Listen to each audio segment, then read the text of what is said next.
you're about to learn one of the most powerful tools to become a better communicator faster, and you'll have to unlearn 90% of what you think you know about communication skills. When I was teaching people how to learn, this is what I would do. I would talk about body language, I would talk about tone, I would talk about content. And let's say someone came to me and said, Yasser, I want to be a very confident public speaker. What should I do? I would have a look at them. Let's say this is my client. This is exactly what they look like. It's a one-for-one representation. They're very happy.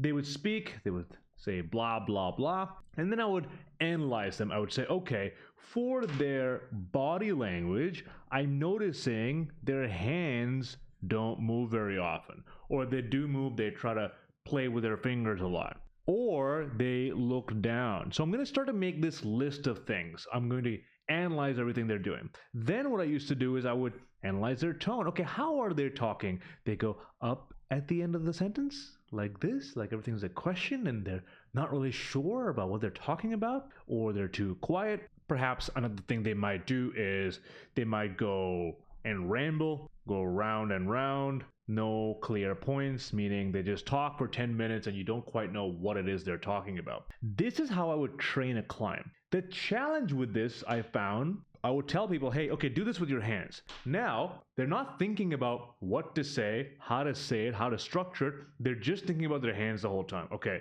I'm supposed to be doing this. I forgot what I was going to say. Yeah, so my hands are doing that.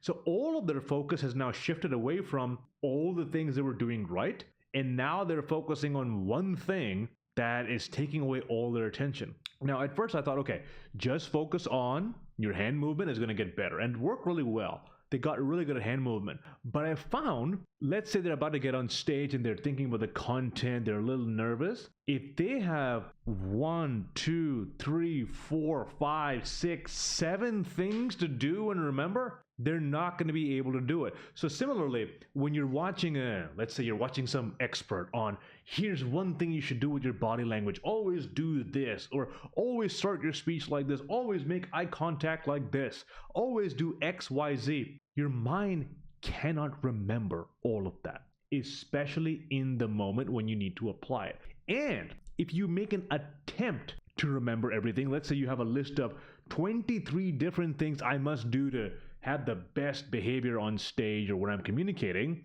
guess what you're not thinking about? What you actually need to say. You're not thinking about the audience. You're not thinking about, is the message getting across to them? Are they receiving it? You're just thinking about, do I look good? Am I doing the thing I'm supposed to do? Is my hand making this gesture? Is my tone going up at the end of the sentence? And it makes it very difficult for you as a communicator, because now you have all of these expectations. You create this laundry list, this giant pile of things that you have to do to feel good. Okay, if I go and I have no filler words, if I am loud at the end, if I start off really strong at the start, if I have great phrases, if I have good metaphors, if I have good stories, good eye contact, then my speech is good. How much pressure will this guy here feel? A lot of pressure. And also, this is a lot like, let's say this person's juggling, okay? You've got a couple of different balls. Instead of juggling one ball, they're juggling 15 different balls the entire time while also trying to speak and convince you. Not going to happen. So this approach tends to be very slow in developing skill set, meaning every single behavior you isolate it and you try to work on those behaviors, and it doesn't really work well. I'm going to show you 2 methods that you can use to accelerate this process and become a much better speaker faster. The first of these methods is the domino effect. The domino effect meaning when one thing affects the other thing. Let's say we have one component of your speech that we work on. It affects the second component, and that affects the third component. If I want to get someone to talk louder, and if I just tell them talk louder, usually it will take them forever because they can't really tell in their mind, am I talking loud enough? Isn't this too loud? I feel like I'm screaming, I'm really loud. But if I just tell them, instead of talking louder, I want you to use your body. I won't even say increase your volume. I'll just say, try to talk with your hands. Just move your hands more when you talk. Naturally, as a domino effect, what tends to happen is, because they move their body a lot, their voice gets louder. Try it out right now. Just try speaking by moving your hands. You're not going to get quieter. You will get significantly louder because now you have energy. What also tends to happen is when you are using your hands to speak, it tends to give you control. Because now, if I'm moving my hands and doing this and that, you can see how my words are paired together with my gestures. This gives me some level of control when I am speaking.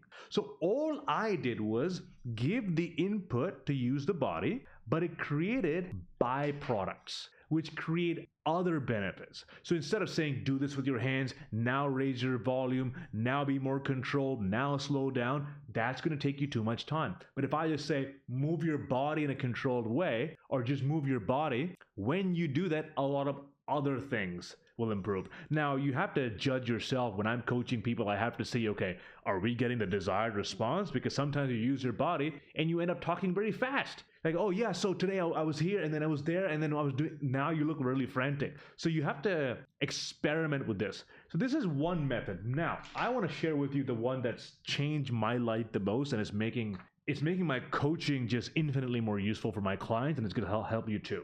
Now imagine we had option one here, which is we have this gigantic list of things that we have to remember to do. Okay, I saw this tip on TikTok, I have to do this. Or Yasser said, do this with your eye contact, I have to do this with my eye contact. You're not going to remember all those things. In the moment while you're watching it, you'll say, oh, that's going to be pretty useful one day. And then when that situation arises, you think of 27 other things that you needed to do, and then you won't do any of them. Now, I want you to picture something else. Instead of saying, when I'm going to an interview, I have to do all of these individual things. Imagine instead of that, you said, I am going to become the type of person who blank. So instead of, I am going to have good body language, good hand gestures, good vocabulary, you replace that with, I'm going to become the type of person who is perceived to be very confident.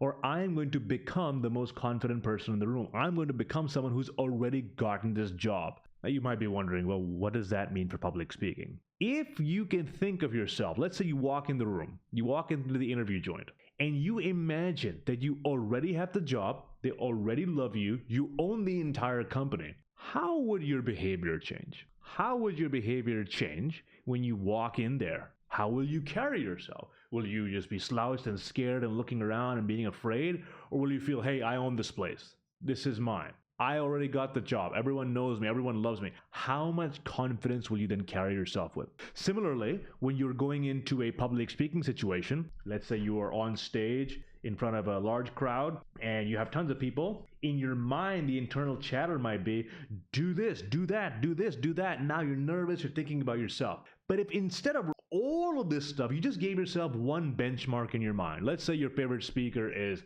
Simon Sinek. And you said, my job is when I go on stage, I turn into Simon Sinek. I have the confidence of Simon Sinek. I have the confidence of Carla Harris, whoever your favorite public speaker is. When you go up there, because that single identity is already associated with all of those tiny behaviors. You know how they move their hands. You've seen them talk and you've seen them speak. Subconsciously, your mind already has an idea. You will start to do all of those things all together. Now, if you're at home and you load up a video of your favorite public speaker, just watch them for 20 seconds and say, I'm going to do nothing but say what they said exactly how they said it. I'm going to embody them. Your mind is going to be able to see everything it just saw, take it in, and then spit it out in terms of behavior. Sometimes with my clients, instead of telling them to do every single thing like this, I'll show them a speaker for 20 seconds. I'll say, look at them. I'm not going to tell you what to look at. Just watch them speak. Now I want you to try doing what they did. All of the things they need to do as a public speaker, body language, gestures, voice tonality, it all comes together right away. Right away. Can you see how much faster that is? It's because you've now created an identity. You assume an identity. And to this day, I do this. Where before stepping on stage, I'll say, okay, Yasser, time to turn on that switch. You are this delusionally confident person who, when you step on stage, people find you immensely valuable and you are the best speaker in the world.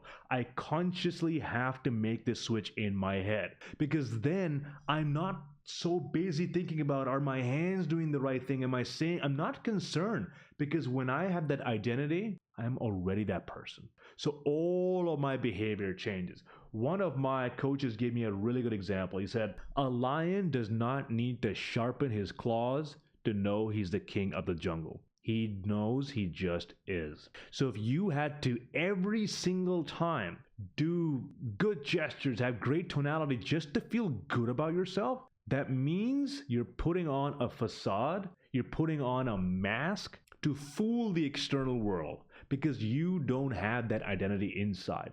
But if internally you have strong self esteem, a strong sense of confidence, all of that will project into the world. I want to share one last concept with you. And this is the concept of confidence. Now that we've talked about identity, this will make more sense. With confidence, if you think about why we lack confidence, a big portion of this comes from how safe we feel.